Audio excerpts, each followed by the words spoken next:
Imagine spending 3 weeks crossing an international border every single time you need to show up for work.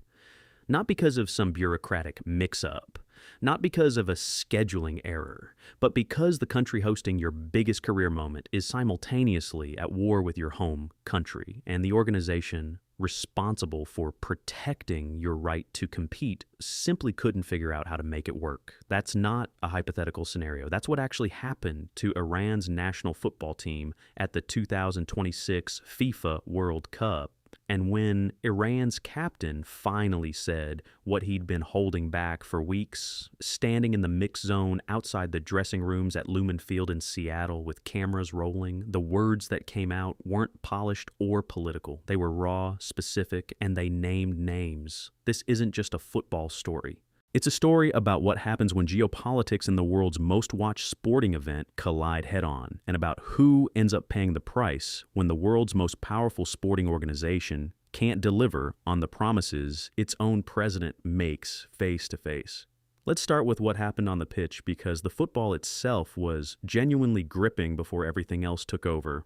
Iran needed a win against Egypt in their final Group G match to lock up automatic qualification for the knockout round. What they got instead was a 1-1 draw that left their World Cup survival hanging by a thread. Mohamed Salah's shot was saved, but Mohamed Shober turned in the rebound to put Egypt ahead. Then Ramin Rezaian equalized for Iran, earning himself the Player of the Match award in the process. Meanwhile, Iran's captain Mehdi Taremi had one of those nights that feels cosmically unfair. He missed an early penalty, his effort saved by Egyptian goalkeeper Mostafa Shober. Then, deep into stoppage time, what looked like a match-winning goal was ruled out by VAR for offside by the narrowest possible margin. The kind of margin that's measured in centimeters. The kind of margin that under any other circumstances would be the entire story. Egypt, for their part, did something genuinely historic. They finished the group stage unbeaten and secured the country's first ever berth in the World Cup knockout stage. That's not a footnote. For Egyptian football, qualifying for the round of 32 for the first time in the nation's World Cup history is a landmark achievement, one that will still matter years from now regardless of what happened next. The Pharaohs finished as Group G runners-up and would go on to face Australia in the round of 32. But the football, as absorbing as it was, became almost secondary the moment Taremi stepped in front of the cameras. To understand why Taremi's post-match comments hit the way they did, you need to understand everything Iran's squad had been dealing with since before the tournament even started. And that story begins not in June, but in late February, when the entire premise of this World Cup was upended by events that had nothing to do with football at all. On February 28, 2026, the United States and Israel launched coordinated military strikes on Iranian nuclear facilities. Almost overnight, the logistics of Iran's World Cup participation went from a complicated but manageable challenge to something that had never been attempted in tournament football before. The country hosting the event was actively at war with one of the competing nations. There is no FIFA rulebook chapter for that, because nobody had ever needed to write one. Iran's sports minister initially announced the country would not participate in the World Cup at all. The Football Federation followed with a more nuanced position. Iran would not withdraw from the tournament, but they intended to boycott playing on American soil. Iranian Football Federation President Mehdi Taremi told reporters, "We boycott America, but we do not boycott the World Cup." That distinction became the central tension of everything that followed over the next several months. FIFA's position throughout all of this was that the show must go on. Gianni Infantino met with Donald Trump, who told him that Iran was welcome to compete. Trump added the caveat that maybe they shouldn't for their safety, a remark that Iran's federation cited directly as grounds for requesting a venue change. FIFA rejected Iran's request to relocate their group stage matches from the United States to Mexico. The organization said that logistics and existing contracts wouldn't allow it. All three of Iran's group stage matches were scheduled on U.S. soil, and on U.S. soil they would remain. The compromise that emerged from weeks of negotiation was, by any reasonable standard, an extraordinary logistical burden placed entirely on one team. Iran's training base, originally set up in Tucson, Arizona, was relocated to Tijuana, Mexico, immediately before the tournament started. The team would be permitted to enter the United States, but only on a match day -1 basis, 1 day before each fixture. No extended preparation on American soil, no recovery time in the city where they just competed. After the final whistle, regardless of the result, Iran's players and staff would board their transportation and cross the international border back into Mexico within hours of the match ending. Andrew Giuliani, the executive director of the White House FIFA task force, confirmed this arrangement publicly, telling CBS News the team will be allowed to come in match day -1, so the day before the match. He presented this as a reasonable accommodation. Iran presented it as something significantly less than that. The travel involved wasn't simple.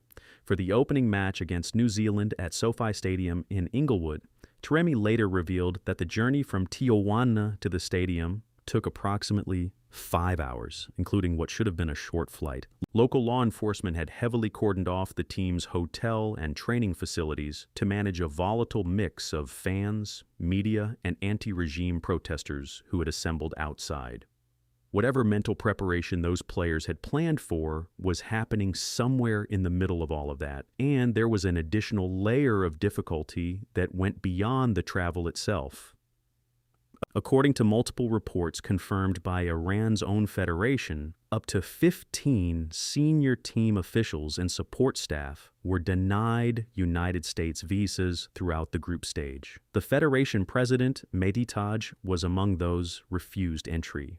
2 members of Iran's media relations team were denied visas for the very first match. The Iranian embassy responded in a public statement saying that the United States was effectively depriving Iran's national team of its right to compete in the World Cup under normal circumstances, free from undue pressure and stress, and accused the U.S. government of politically interfering in sports.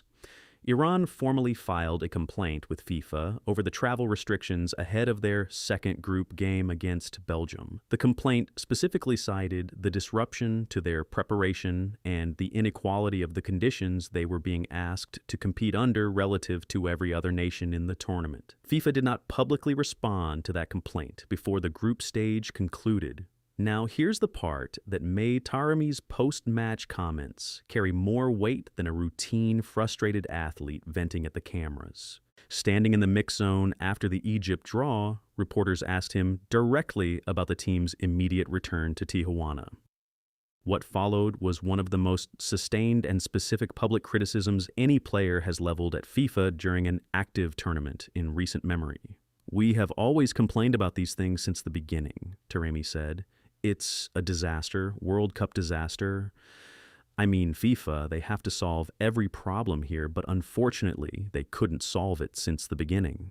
Then he named a specific promise, not a vague assurance from a press officer, not a written statement from a communications team. According to Taremi, FIFA's own president had walked into their dressing room after the opening match against New Zealand and made a personal commitment to the players directly. "Mr. Infantino came to our changing room in the first game and said, 'It's just the beginning,'" Taremi recounted. "But it's the group stage finish tomorrow, and we don't have our logistics people here. They don't have a visa." That detail landed differently than everything else he said. Infantino visiting the dressing room was not a rumor or a second-hand account. It was a personal interaction that Taremi says happened face-to-face. And yet, by Taremi's account, the specific problems that Infantino acknowledged in that room were never resolved across the entire 3 weeks of the group stage. He went on to describe what the absence of support staff actually meant in practice. "Our logistics don't work here. Where's our media? You can check. No media here, no media, no kitmans, no one." He raised the question of basic match preparation, asking how any team is supposed to compete at the highest level of international football without the support infrastructure that every other nation at this tournament was treating as standard. And then he came to the question that cut to the core of the entire situation. You imagine we pass the group stage tomorrow. We get our luck and we pass the group stage, but we don't have any recovery. How possible is this? Just explain to me if you know. When pushed on who should be held accountable, Taremi's frustration crossed into something closer to genuine desperation. Who wants to help us? Who? If they want us to be out, okay, let's go out. Let's get out. But that's not fair. We don't have recovery. We don't have any logistic people here to help us. What do we say? He pushed further, demanding not a policy response, but a specific name. Who has to solve this problem for us? Who? FIFA? I don't know. USA? I don't know. Who? Just mention one name for me. He also made something explicitly clear that deserves to be heard directly. We love the people of Mexico. We love Tijuana. It's so good. They are such humble people. We love them. But as a professional player, professional competition is not right. His frustration was never with Mexico or with the Mexican people who had hosted them with genuine warmth during 3 weeks of complicated circumstances. His frustration was with a system that required his team to cross an international border as a routine condition of playing football, when every other squad in the tournament could return to their hotel in the same city where they had just competed. Iran's head coach Amir Galinoy echoed the frustration but drew the responsibility lines differently. Rather than placing everything at FIFA's feet, Galinoy pointed more specifically at the host nation. I know Mr. Infantino has tried his best to minimize the problems as much as possible, he said, but it was the host that wasn't very good to us. That distinction matters in terms of where accountability ultimately lies. Taremi's criticism pointed at FIFA's failure to solve the problem. His head coach suggested the source of the problem was less FIFA's willingness and more the conditions the United States was imposing that FIFA simply lacked the leverage to override. What makes this situation particularly uncomfortable for FIFA is the institutional context surrounding Gianni Infantino throughout this entire period. Infantino has cultivated an unusually close relationship with President Trump going back years, and he was present at Trump's inauguration in January 2025. When the U.S.-Israel strikes on Iran took place in late February, Infantino met with Trump to secure assurances that Iran could still compete. Trump confirmed that Iran was welcome to play. What the White House's subsequent decisions about visa denials and matchday -1 entry windows amounted to in practice was a form of participation that was technically permitted but structurally compromised. FIFA's position throughout the group stage can be read in two ways depending on where you stand. Defenders of the organization's handling point out that Infantino personally advocated for Iran's participation at the highest level of American government, that he visited the team's dressing room to address their concerns directly, and that no other governing body in world sport managed to keep a team from a country at active war with the tournament host competing on that host's soil. Critics point out that Iran spent 3 weeks playing under conditions that no other nation would have been asked to accept, that the complaints raised in week 1 were still unresolved in week 3, and that personally visiting a dressing room while failing to deliver on what was promised, there is not the same thing as solving the problem. Beyond the individual institutional blame, there's a broader set of questions this tournament has surfaced that aren't going to disappear when the group stage results are finalized. The 2026 World Cup was always going to test the limits of a multi-host format in ways that previous single-nation tournaments hadn't. The expanded 48-team field, spread across venues in 3 countries, introduced a logistical complexity at a scale that FIFA had never managed before. Iran's situation exposed what happens when that complexity intersects with active geopolitical conflict between competing nations and a host country. There are 39 nations currently under full or partial U.S. travel restrictions. For 19 of those countries, the State Department had halted all visa issuances entirely. 4 of those nations were competing in the World Cup: Iran, Haiti, Côte d'Ivoire, and Senegal. Iran's situation attracted the most attention due to the active military conflict, but the visa obstacles affecting delegations from other nations went largely without the kind of sustained public spotlight that Iran's case generated. At least one match official from Somalia was reportedly also affected by U.S. visa restrictions, raising questions about whether the refereeing neutrality that FIFA's competition standards require could be maintained under conditions where immigration policy was selectively filtering who could enter the country at all. None of this was hidden before the tournament started. The Guardian, among other outlets, had been reporting on FIFA's dilemma regarding Iran's participation since June 2025. Nearly a full year before the tournament began. The questions were on the table. The potential consequences were foreseeable. The working assumption from FIFA's side appeared to be that a combination of Infantino's personal relationships and the sheer momentum of the world's biggest sporting event would be enough to smooth over the complications once the game started. What Taremi's post-match interview made clear is that assumption didn't hold. It's worth stepping back from the institutional dimensions for a moment and considering what this group stage has actually meant for the players themselves. Taremi is 33 years old. This is almost certainly his final World Cup. He had a difficult night by his own standards, missing the penalty and seeing the stoppage time winner disallowed. And yet, what he chose to talk about afterward wasn't his own performance or the offside call or even the result. He talked about his team, about the support staff who couldn't get visas, about the kitmans who weren't there, about the journalists who couldn't cover the matches, about the border crossings in the middle of the night. He took personal responsibility for the penalty, saying explicitly, "If we pass the group stage, yeah, thank God. If anything happens, it's my responsibility because I lose the penalty." And then he immediately turned back to describing the conditions that had surrounded every one of those 90-minute windows throughout the tournament. "We play for our people," he said. "We want them to be happy. We want to bring them joy. We want to send them a message of peace for the people in Iran, outside Iran, for FIFA, for everyone.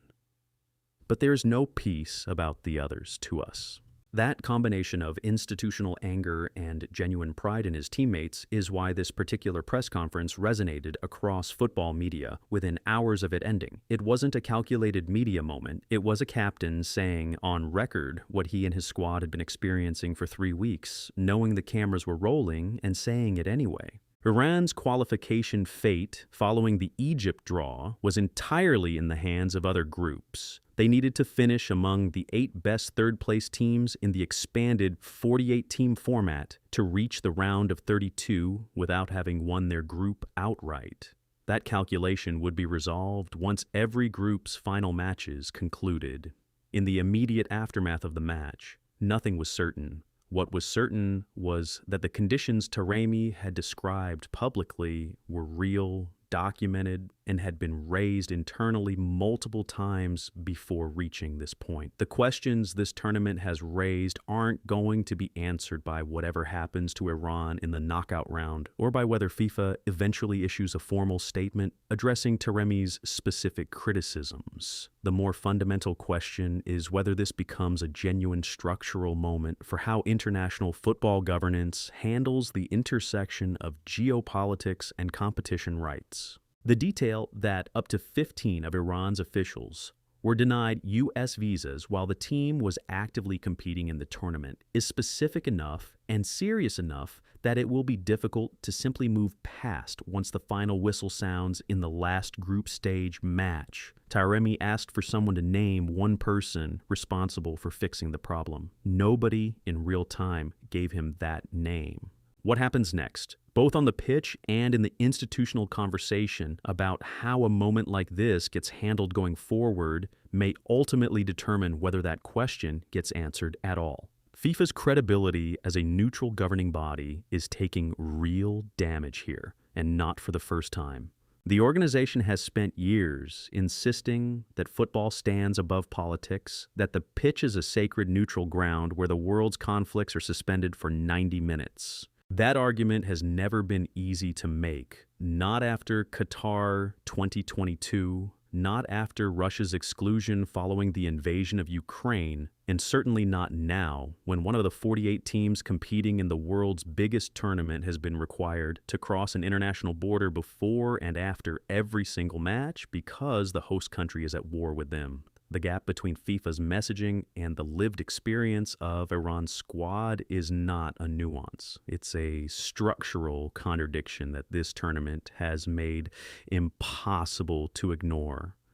What Taremi gave the world in that mix zone was not a complaint. It was a testimony, a detailed firsthand account of what it actually looks like when the world's governing body for football cannot or will not protect the basic competitive rights of a team that qualified fair and square. Whether the record reflects that when the accounting is done remains to be seen.